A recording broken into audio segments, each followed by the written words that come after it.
started. First question, Jason Jackson. Coach, greetings to you. Listen, as you move to the first chair, and as long as you had been doing it, have you and Spo run into each other, either the scouting circuit or connect as assistants over the years, and anything that I know it's the family business, so I'm sure you have your own way about it, but anything that the two of you connected on from a coaching standpoint over the years? Oh, yeah. I mean, so my first year doing advance, Erik was doing advance as well. And we were traveling all over the country together. It was him, Frank Vogel, Steve Clifford, myself. And we were just kind of all learning together and grinding it out. And over the years, we've kind of both, gotten new jobs and gotten more responsibility, and to see the job that he's done to remember the times that we were together and appreciate what he's done with the Miami Heat, and to really win championships, but not even just to win championships, to take teams like the team that was, what were they, 11-30, and then they went 30-11, and that be so adaptable and just a good person and good coach over the years. It's really gratifying to see, and he's just a quality person as well. So to kind of come up with him through the years has been really, really cool. That's awesome. Thank you, Coach. I appreciate you. Yeah. Jonathan Fagan. Stephen, when you look at Miami's season with absences, with injuries and health and safety protocols, I think they're up to about 15 or 16 lineups. Besides maybe looking somewhat familiar, is there a lesson that teams have to almost remind themselves about the ups and downs that might be inherent with this season? Yeah, I mean, we're all going through it. It's not just, it would be easy to say, woe is me in these situations, but we're all kind of going through our own stuff, whether it's COVID stuff or injuries or any other amount of kind of distractions or adversity type issues. So yeah, to answer your question, yes, it's you just kind of know that everybody's going through it. We have to be adaptable to every situation that there is. And if a guy's out, we got to have someone else step up and just do it like that, and try not to get bogged down in what you can't do and who's out, and kind of flip it and say, what can I do, and who's in. So it's like a reminder. I mean, or do you try not to overreact, but losses are losses. They hurt regardless. Yeah, I mean, losses are always losses, so they're gonna hurt. After the fact, I guess you look at it and say, well, if we would have had these two guys or this guy, or if it weren't our 6th game in 9 nights or whatever, just because of how the schedule is going, then you look at it a little bit differently. But like you said, losses are losses, and you're trying to do your darndest to win every game, regardless of what the situation is. Thank you. Adam Spoelen. Even is John available tonight? Yes, John is available. And did you get a chance to watch the Vipers play last night? I only watched a little bit of it. I have them on my laptop right now, but I watched the very beginning of the game, and I got to sit down and really dial into it, because I want to watch all those games and see how those guys are progressing, while making sure that I'm still on top of our team and our opponents. Did anything that Kevin Porter did in the segment that you watched stand out? I mean, he's a very good ball handler.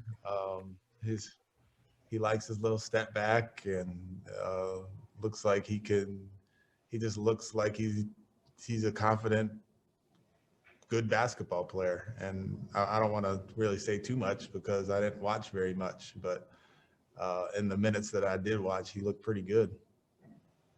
Jim Conlon. Steve, just in relation to the matchups there tonight, we know Goran Dragic is out for Miami. In terms of his influence in the game, do you think that gives you the advantage in the backcourt in terms of Dragic being a playmaker in chief? And how do you aim to combat the 1-2 punch of Butler and Bam?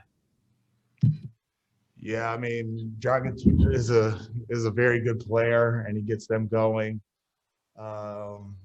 on both ends of the floor, but especially with his ability to push the ball, ability to get the ball in the paint, and he's a big shot taker, big shot maker. With Bam and Jimmy, they're hard to guard. They're tough. They're tough-minded. They're smart. They are both very aggressive, and we have to come into the game with the mindset that it's going to be a battle. And if you watch the two New York games, that's what they were. They were grinded out battles, and that's kind of the persona our team has taken on a little bit lately. You know, we started off as more of an offensive type team, and then our defense got pretty good to where we're a top 5 defensive team, notwithstanding the last couple games. But yeah, it's gonna be a dogfight because those guys bring it every night, and they're good players. Christos Saltis.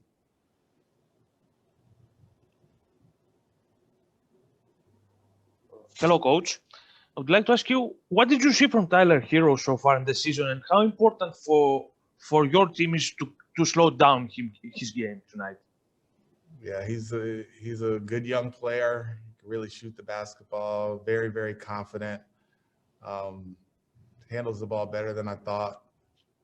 And you know, he's a more than capable punch off the bench for this group, and gives them a lot of different things. So we're going to have to be ready. Our bench group is going to have to be ready for his aggressiveness, and we definitely can't allow him to just play his game. We have to be into him, be physical, and try to take some stuff away from him, because if you allow him to play free, he's really good. Eric Reed. Thank you. Hey, Coach, congratulations on getting this opportunity you worked so hard for. Thanks.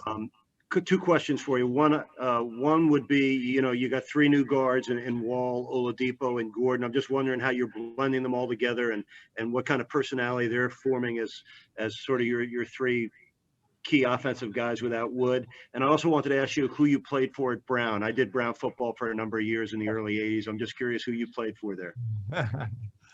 Yes, I played for Happy Dobbs, who followed Mike Sinkheiser. Mike Sinkheiser was there for a long time. Happy Dobbs became the coach. He was a player at Villanova. He was there right before they won the championship, and then he went to Boston College. He was an assistant, and Dartmouth as assistant, and he became the head coach at Brown just a few years before I got there. So that's who I played for at Brown. And then what was your other question? I'm sorry.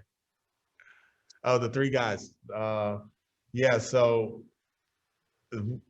John is our consummate point guard, pushes the ball up the floor, gets other guys involved, and it's really a kind of process of us gaining chemistry and togetherness as a group.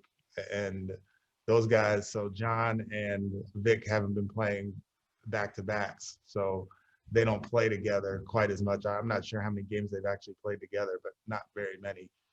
So we're trying to gain chemistry with John with the ball, Vic playing off some actions, whether it's, you know, screening actions or handoffs or whatever type off-ball type stuff. But then Vic becomes the point guard when John is out due to the back-to-backs. So it's a very different kind of role for him, and him being new, he's just really kind of trying to figure it out. And I'm trying to figure it out with them. And then Erik has been very good coming off the bench, starting whatever role he's had. He has scored, you know, I think he's scored over 20 in the last 5 games, and he can penetrate and get the ball into the paint as well as make threes. And the best thing about all three of them together is they're really good defenders. And I wasn't 100% sure that that was going to be the case, just not knowing all three of them. You don't really know a guy till you coach him. And all three guys have really helped our defense this season with their ball pressure, with their physicality, with their pursuit of the basketball. So yeah, they're a good threesome to have, especially as we're kind of navigating the injuries that John has had and the injuries that Vic has had, and they're coming back from. And then Erik has been the one who's kind of been here the whole time and really thriving in our system and what he's been doing. We'll take two more. John Crotty. Hey, Coach. Kind of piggybacking on, you answered part of what I was going to say, which was it just seems since the moves about 10 games ago, you've really become analytically, you're getting a lot better defensively. Is that really due to a focus by you, or is it also just happening kind of organically because of the guys you're mentioning and, you know, just their game and skill sets? Yeah, probably a little bit of both. I mean, it's been a focus of mine coming into this job. I knew that the defense was going to have to take a jump as far as, like, last year they switched a whole bunch, and that was pretty much it. And my focus was to give us optionality and give us versatility defensively, where we're switching some, but also playing standard a little bit more and staying home and throwing some zone in every once in a while, just mixing it up. And that takes a lot of time to implement, especially when you're going from just switching to like help and protection and talk and coverages and that sort of thing. So that's what we've really been concentrating a lot on. And the offensive part has been a little bit of a struggle, partly because of our newness as a group. And we are, as we've kind of talked about earlier, we haven't had the same group on the floor for very long, or for very many games, kind of like Miami. So we're very much in the same boat, and it should be a good game tonight. And last question, Michael Shapiro. Hey, Coach. You mentioned kind of getting that backcourt to mesh and gel and play together. Does the variability of Erik's skill set kind of help that he kind of able to do a lot of everything? Yeah, it sure does. It really does. That's a really good point. His ability to handle the ball, play pick and rolls, play off handoffs, but also attack based on the spacing that we have. You know, if we're playing a lot of 5 out, and it creates gaps, and he's able to attack those gaps and get into the paint and either finish or make a play for a teammate. So his ability to do a bunch of different things helps, whether he is coming off the bench or starting. And it really does start with mindset, because like I've said in the past, I didn't really want him to be coming off the bench or starting. Like, I wanted either or. I didn't want both.